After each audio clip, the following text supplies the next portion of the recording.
As the monarchy struggles to maintain unity amid growing public scrutiny, a rift quietly festers within the walls of the palace, one not between enemies, but between blood relatives. What triggered Prince Edward's silent outrage? And why has Zara Tindall's honorary status become the battlefield for recognition, loyalty, and legacy? Before we go deeper into what this really means for the royal family, make sure to subscribe so you don't miss a single update.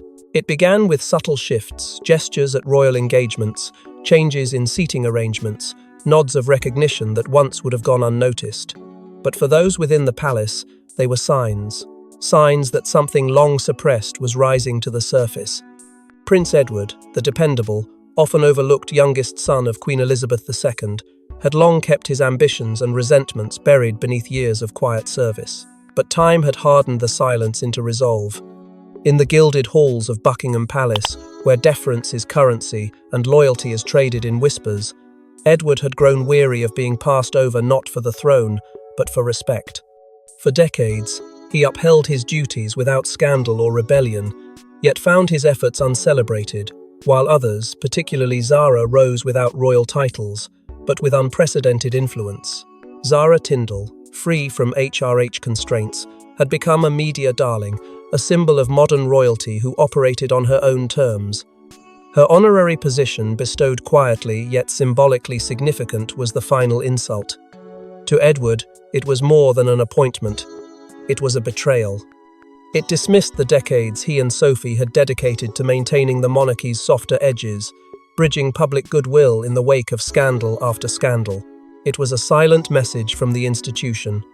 Charisma outweighs commitment. And Edward felt that sting deep. Though he never voiced it publicly, his demeanor changed. Once mild and accommodating, his tone in private meetings became clipped, deliberate, even defiant. What few realized was that this shift was not just about him. It was about legacy. It was about the House of Windsor choosing charm over consistency, popularity over purpose. Behind palace doors, whispers began to spread. Had Edward finally lost patience? Was this a personal vendetta against Zara, or was he standing up for a more traditional vision of royal honor? Some said it was envy.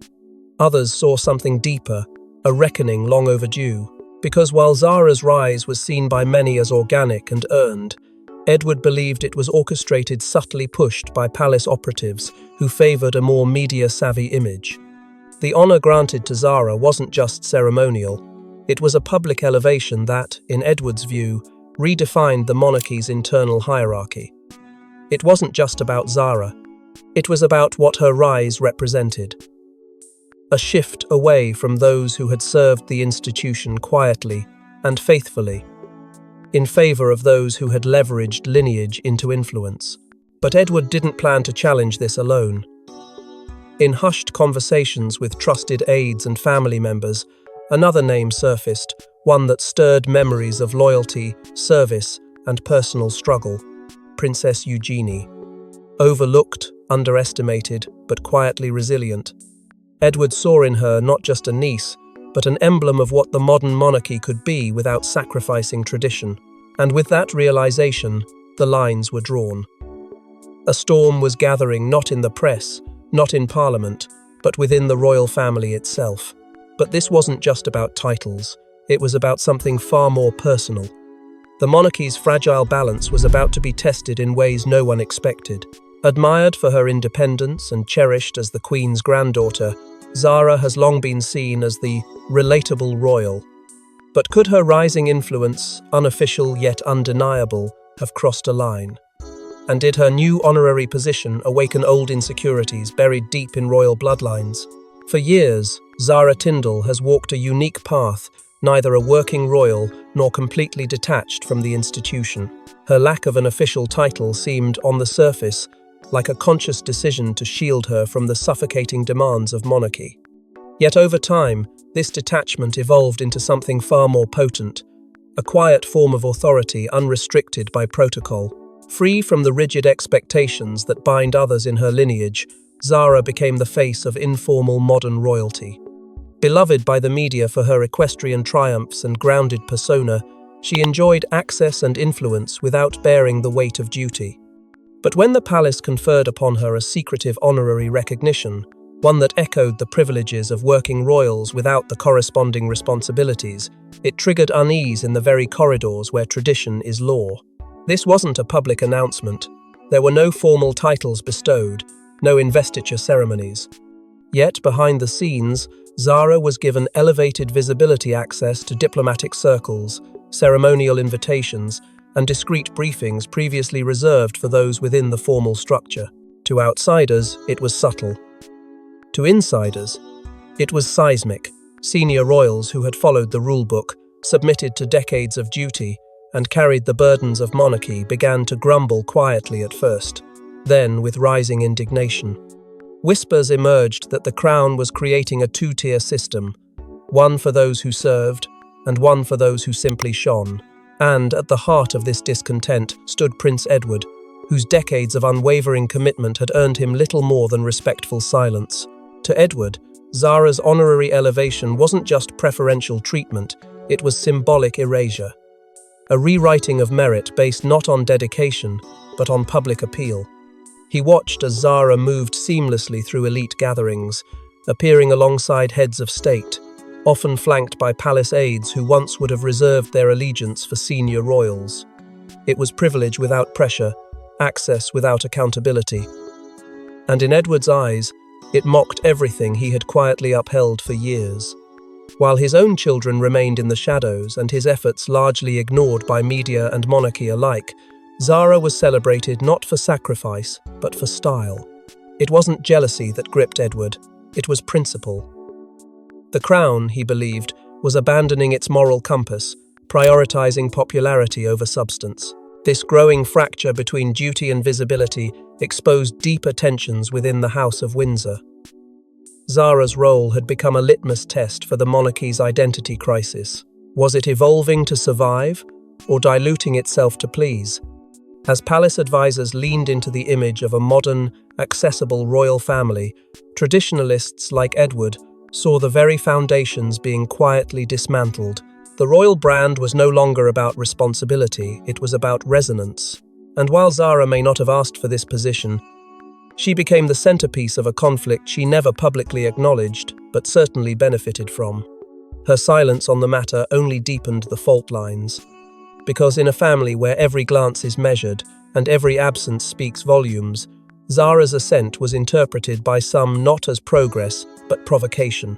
But as Zara's star continued to rise, another royal, long in the shadows, was being prepared for a very different kind of spotlight. While headlines often chased louder royals, Princess Eugenie remained quietly loyal, dutiful, reserved, and underestimated. But Prince Edward saw something no one else did. A potential symbol of modern royalty. And behind palace doors, he was about to act on it with dramatic consequences. In the backdrop of an institution grappling with shifting public expectations and internal fractures, Princess Eugenie had long chosen a different path, one defined by dignity, discretion, and unspoken endurance. While others basked in front-page attention or clung to ceremonial relevance, Eugenie labored away from the spotlight. Her contributions to charity, particularly in healthcare and anti-trafficking initiatives, often went unnoticed. But not by Edward. He watched her with a growing sense of conviction, convinced that what the monarchy needed was not more celebrity, but quiet strength. Eugenie wasn't flashy, she wasn't political, but she was consistent. And in a family fractured by favoritism, that consistency began to shine like defiance. Edward saw in Eugenie something he rarely found elsewhere in the royal circle: emotional maturity coupled with moral clarity. Where others played the game of royal optics, Eugenie focused on purpose. The two began speaking more at events, over family dinners, and through private conversations that, while personal in tone, were layered with institutional undertones. Edward would often ask her questions laced with deeper intent. How do you feel about being on the outside? Do you believe service needs a title to matter? Their exchanges, though tender, carried the unspoken rhythm of strategy. Edward wasn't just observing Eugenie, he was grooming her for something greater. As tensions over Zara's elevation stirred quiet rebellion in Edward's heart, he began to envision an alternative. If the monarchy insisted on creating symbols of modern royalty, then Eugenie deserved to be at the center, not the margins. His plan was simple yet bold: to formally propose Eugenie for recognition equal to, if not exceeding, what Zara had been granted. But it wasn't about titles. It was about restoring the monarchy's compass, aligning honor with merit, and showing the public that true value lay in substance, not spectacle. Edward knew this wouldn't be welcomed. He was, after all, not just challenging Zara's position, he was challenging a system that favored charisma over commitment. Eugenie, for her part, felt the weight of the proposition. Accepting Edward's support meant stepping into a far more volatile arena, one where loyalties would be tested and relationships strained. She adored her cousins, and the last thing she wanted was to be weaponized in a family conflict. Yet, deep within, she knew that silence had a cost. Watching others rewarded for presence while her work was dismissed in footnotes had left scars, and Edward's offer wasn't about vanity, it was about validation, about reclaiming her voice in a family that had often spoken over her. So she said yes, not with a speech or a campaign, but with a quiet nod and a promise to carry the burden with grace. What followed were subtle moves, a carefully timed public appearance, a meeting with palace aides who hadn't called in years, the resurfacing of old footage highlighting Eugenie's humanitarian work. Edward was building momentum, threading a case behind the scenes, and although no formal announcement had yet been made, the tremors were being felt. Those closest to the establishment sensed a shift. A challenge was forming not from outside the crown, but from within its bloodline. Edward wasn't just advocating for Eugenie, he was sending a message. The old guard may have rewritten the rules, but some still remembered why those rules once mattered. But before Edward could push forward, the palace's invisible power brokers, the men in grey, took notice. Whenever internal friction threatens the crown, they appear. The men in grey, unelected, unnamed, and unseen by the public, pulled the strings of perception and policy. And now, Edward's rebellion had caught their attention.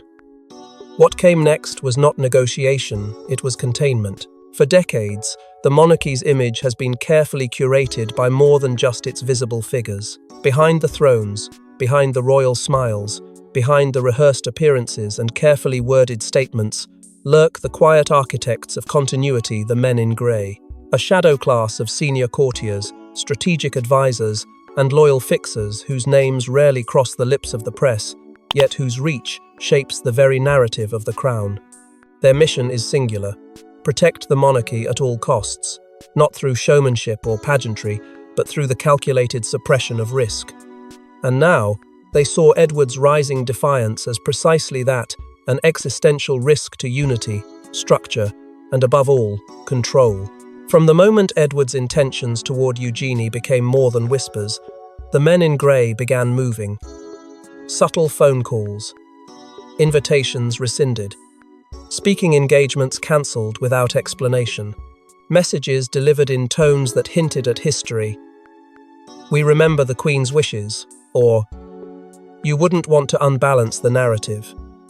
They weren't asking Edward to stop, they were warning him. Because his push to elevate Eugenie wasn't just about fairness, it was about recalibrating the royal equation.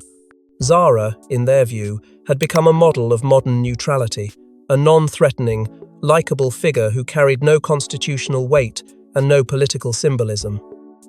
She was relatable, but silent. Seen, but never shaking the system. That's what they wanted. Eugenie, by contrast, carried deeper danger, not because of her actions, but because of her potential. Eugenie had royal blood, public empathy, and now a voice that, if amplified, could tip the delicate internal balance. And Edward, with his quiet but calculated moves, was fueling it. So the men in grey did what they had always done. They tried to suffocate the spark before it became a flame. They summoned Edward to private meetings, cloaked in civility but loaded with implication. They reminded him of past favours, invoked protocol, and veiled consequences behind diplomatic language. Some recognitions, they said, are best earned in silence. But Edward had changed. Where once he might have yielded, now he stood firm. He had gathered evidence correspondences, internal minutes, ceremonial records that clearly revealed the inconsistencies, the favoritism, and the selective elevation of certain individuals over others. He let it be known that he wasn't bluffing. Still, the palace didn't expect what came next. Eugenie, who had always remained in the safe middle ground, refused to retreat. When told her uncle's actions were making things difficult for the institution, she replied simply, "Perhaps the institution needs to be made uncomfortable." It was a rare flash of fire from someone the system thought it had safely molded. Her resolve unnerved them more than Edward's records ever could. Because it meant the fire wasn't just his, it was hers too, and that changed everything. But containment wasn't enough. Edward was no longer just questioning honours. He was questioning royal values themselves. With Queen Elizabeth gone, the matriarchal balance had vanished. In her place stood Queen Camilla, a consort cloaked in controversy, navigating loyalties she didn't inherit. As Edward challenged Zara and lifted Eugenie, Camilla's influence and her agenda loomed larger than ever. The passing of Queen Elizabeth was more than the end of an era. It was the collapse of a royal gravitational force that had, for decades, held the family's chaos in check. Her quiet authority, her ability to smooth tensions with a glance or a word, was gone. In that silence, new voices began to rise, and none louder or more polarizing than Queen Camilla's. No longer in the shadows, Camilla found herself elevated not just in title but in reach. She began to carve out her influence across the institution, not by decree, but through relationships, whispered suggestions, and carefully placed approvals. And in the absence of the Queen's balancing presence, her voice grew louder in corridors once dominated by restraint. Where Elizabeth had championed duty over comfort, Camilla appeared to favor familiarity over fairness. Those who had supported her rise, those who had embraced her during the most turbulent chapters of royal rehabilitation, began to flourish. Among them, Zara, the granddaughter of Elizabeth, yes, but also one of Camilla's inner circle, affectionate, unproblematic, and popular with the public. In Camilla's view, Zara represented the future of a less rigid monarchy, one unburdened by the exhausting weight of tradition. And so, Zara's informal elevation didn't just slip past the royal radar, it was quietly cheered from within. But Edward saw the pattern. This wasn't modernization, it was manipulation. He noticed Camilla's presence in meetings she never used to attend. Her approval of Zara's increased involvement in certain patronages. Her name appearing in the margins of ceremonial documents once handled exclusively by Charles or the late Queen. Behind these subtle moves was a clear reshaping of power, one that favoured those close to Camilla and sidelined those who weren't. Edward, already bristling at the recognition handed to Zara, now found himself watching Camilla tilt the board even further. Eugenie, who had never been in Camilla's fold, was being subtly excluded. Her invitations trimmed, her presence minimized, her voice muted by protocol disguised as coincidence. But Eugenie noticed. She noticed when her initiatives were quietly ignored, when requests to support causes were redirected to others, when Camilla offered warmth in public but delivered coldness in private. And she said nothing at first. But inside, the unease grew. Camilla wasn't just inserting herself into the machinery of monarchy, she was shaping it in her image. And Eugenie, like Edward, understood what that meant. It wasn't just personal, it was structural. A slow, quiet reordering of influence, with loyalty to Camilla emerging as the new currency of royal favour. Edward's patience wore thin. He had remained silent during the early transitions, giving space for grief and adjustment. But now, the pattern was undeniable. What once would have been unthinkable, challenging the Queen Consort's quiet authority, had become not only necessary, but urgent. Because if Camilla's behind-the-scenes manoeuvring continued unchecked, the monarchy wouldn't evolve. It would fracture under the weight of unspoken resentments and unseen favoritism. And Edward, who had always played the loyal son, was preparing to shed that skin and confront the institution not as a subject, but as a challenger to its soul. As old shadows lengthened across the palace halls, Edward prepared his next move, a formal demand that would shake the monarchy's carefully balanced order. In a room heavy with silence, Edward laid down his challenge not as a plea, but as an ultimatum. Either Eugenie would be granted the recognition she deserved, or Edward would expose the contradictions within the royal system. The battle lines were drawn, and they were personal. The moment had been brewing for months, but when it arrived, it did so with thunderous stillness. In a private meeting attended by King Charles, Queen Camilla, and key senior advisors, Edward stepped forward, not with rage, but with righteous precision. His words were calm, but the tension in the air was electric. He spoke of legacy, of fairness, of a monarchy dangerously tilting toward popularity contests and performative inclusion. He brought up Eugenie not as a pawn, but as a symbol of overlooked loyalty, a princess who had remained steadfast, who had worked tirelessly for causes that rarely earned headlines but deeply mattered. A princess who had done everything right and yet had been repeatedly denied the visibility and support granted to others. Edward didn't hesitate to point out the disparities. Zara, for all her charm and independence, had received unofficial privileges that mimicked those of working royals' preferential treatment, diplomatic involvement, and access that others could only dream of. All without holding a title or fulfilling the grueling obligations that came with one. Meanwhile, Eugenie's consistent public service, her work with victims of trafficking, her unflinching loyalty through scandal and silence, had gone unnoticed within the palace walls. "We are rewarding comfort," Edward said, his voice steady and punishing contribution. The message was not a gentle nudge, it was a shot across the bow. Camilla was swift to respond. Her demeanor, once measured, sharpened. She accused Edward of inciting division, of threatening the fragile unity they had all fought to maintain after the Queen's death. Her voice, wrapped in the illusion of calm, held a distinct edge. She argued that the crown could not bow to personal sentiments, that the monarchy's cohesion mattered more than individual recognition. But everyone in the room knew what was unsaid. Camilla's opposition wasn't about principle, it was about control. Zara was her ally. Eugenie was not. Eugenie, seated quietly to the side, said nothing. Her hands clasped, her gaze lowered. She absorbed the unfolding clash with the quiet dignity that had defined her role for so long. But tears welled in her eyes, not of weakness, but of exhaustion. This wasn't just a debate about rank. It was the culmination of years spent watching others elevated for optics, while her own efforts were left unacknowledged. She wasn't asking to be crowned. She was asking to be seen. Edward turned to Charles, looked his brother in the eye, and delivered his final words with chilling clarity. Recognition must not depend on favoritism. It must reflect value. Otherwise, we are not a family upholding tradition. We are a court playing politics. The room fell still.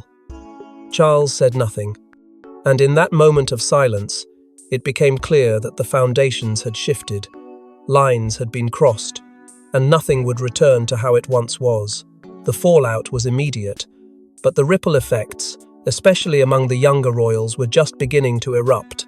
Edward's confrontation echoed beyond its moment into the minds of William and Catherine. The future king and queen faced a difficult choice. Preserve stability by siding with silence, or acknowledge the quiet injustice echoing through their own family. The walls of Windsor do not echo with shouting. They tremble with silence, the kind that follows after an earthquake has shaken the ground beneath tradition. After Edward's pointed ultimatum, that silence grew deafening. But not everyone was content to let it settle. Prince William, raised under the weight of destiny and trained to think like a monarch before he became a man, found himself gripped by contradiction. On one hand, the institution demanded restraint, demanded unity, demanded that personal emotions remain buried beneath protocol. But on the other, he saw the cracks widening within the family, threatening to fracture the very legacy he was meant to inherit. Edward's words haunted him not because they were divisive, but because they were true. Catherine, ever the measured consort, had listened closely both during the confrontation and in its tense aftermath. She had seen Eugenie not just as a royal cousin, but as a woman carrying invisible burdens. Catherine had endured the brutal lens of public life, had been dissected in tabloids, whispered about in drawing rooms, held to impossible standards. She recognized in Eugenie the quiet exhaustion of someone constantly working, yet constantly eclipsed. And when the palace began to shift its weight behind Camilla's preferred narrative, one that painted Edward as reactive and Eugenie as undeserving, Catherine felt a stir of rebellion within her own polished calm. In a private meeting away from formal eyes, Catherine invited Eugenie for tea. It wasn't just a social courtesy, it was an act of empathy. In that conversation, there were no crowns, no expectations. Just two women, shaped by a palace that praised grace but rarely offered it. Eugenie spoke hesitantly, aware of the risks, but Catherine listened not as a future queen, but as someone who knew what it meant to be underestimated, misread, and sidelined. Their shared understanding didn't need to be spoken aloud. In that quiet exchange, a new alignment began to form. William, meanwhile, was caught between two loyalties, the one he owed his father and the one he felt toward the future he was meant to build. He had always been careful, cautious, but never cowardly. Edward's confrontation had left him shaken because it had exposed a truth he could no longer deny, that the monarchy, if left to repeat its old patterns, would consume itself.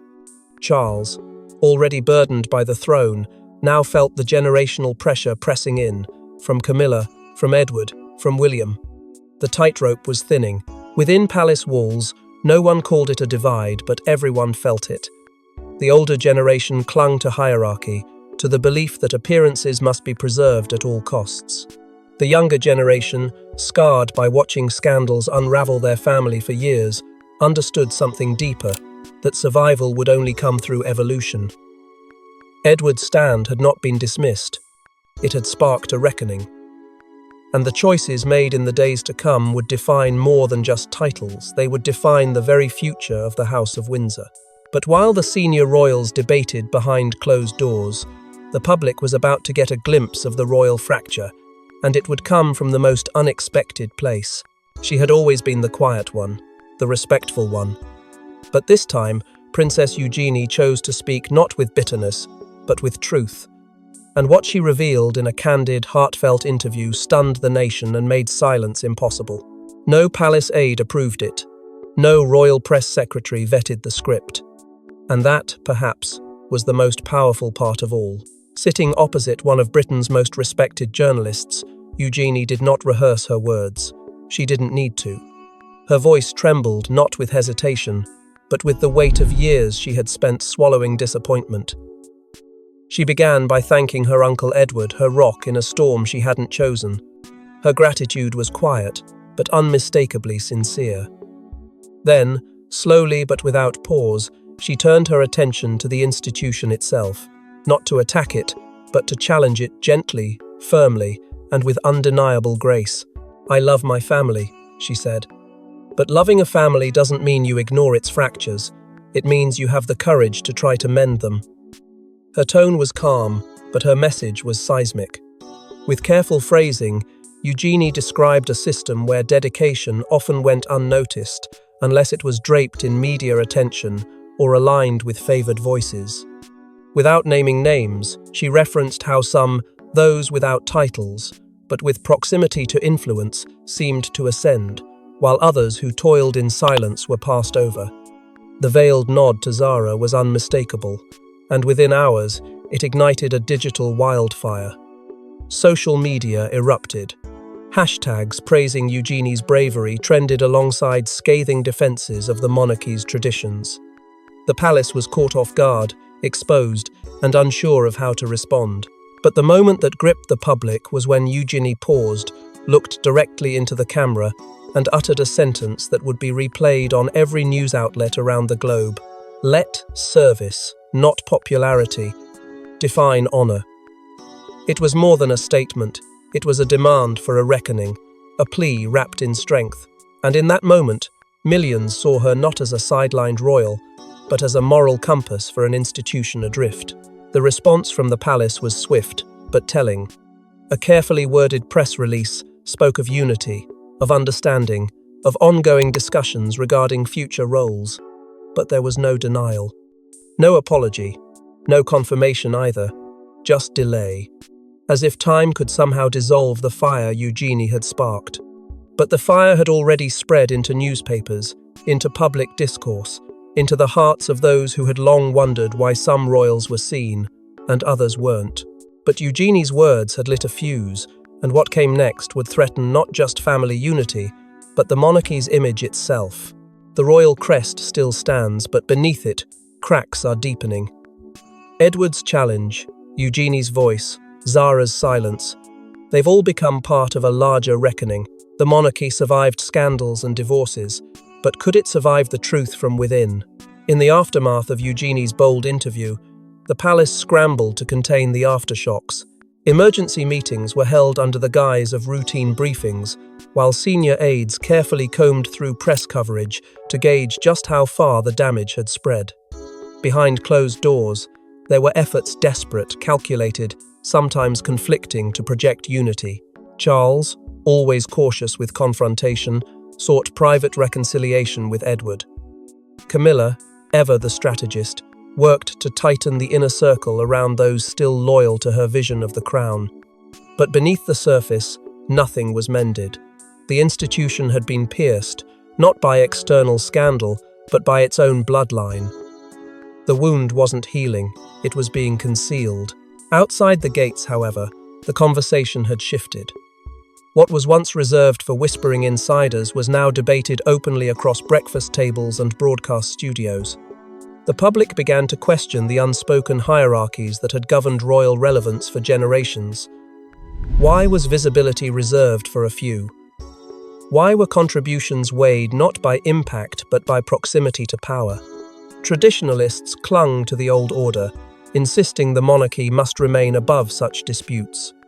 But younger generations, those who had grown up watching the firm falter under its own contradictions, rallied behind a different vision. They saw Edward not as a rebel, but a reformer, a man who had dared to speak uncomfortable truths without tearing down the walls. Eugenie's status transformed overnight. No longer a peripheral royal figure, she was now dubbed the People's Princess of Principle. Her words were quoted in university debates, her image shared across global media, her authenticity celebrated in a way that defied palace precedent. And yet, through all of it, Zara remained silent. That silence became its own symbol, read by some as dignity, by others as guilt, and by many as calculated indifference. Had she known her honorary privileges were sowing discord? Had she supported the decisions being made behind the scenes? Or had she simply chosen not to engage in a war she never asked to fight? Within royal circles, Edward's stature shifted. He was still controversial, but no longer ignored. His supporters grew, quietly at first, then more vocally. Royal reform was no longer taboo, it was inevitable. And while Charles struggled to bridge the generational chasm, another storm brewed quietly on the horizon. From Montecito, whispers of attention turned toward Britain. Harry and Meghan, long estranged, but never irrelevant, watched the events unfold with interest. For them, the themes were hauntingly familiar: favoritism, silence, and a system unwilling to adapt. If Edward and Eugenie's stand had cracked the gates, who else might walk through them? As the palace gates remain closed to the world, one thing is certain: when family becomes the battlefield, there are no true victors, only survivors. Thanks for watching. Don't forget to like and subscribe, and we will see you in the next one.